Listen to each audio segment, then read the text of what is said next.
Hi, my name is Kim, and in this video, I'm going to show you how to create a document on our platform. We are now on our dashboard, and let's first go to our user profile. This is where you can change your picture, your name, and also your password. Now let's go to account details. Here you can add additional account members, for example, a colleague. We click on the plus icon.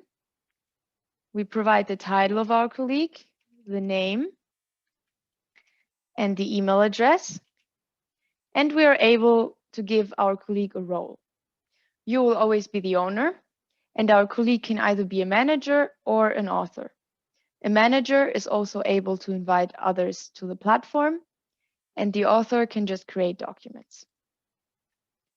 We click on Save, and now our colleague will receive an email to set a password before being able to access the platform. Now let's create a document. We go to My Library, and we select the document that we want to create. For example, a privacy policy for the website. We click on the plus icon. We name the document. We add document, and now we are in the dynamic questionnaire.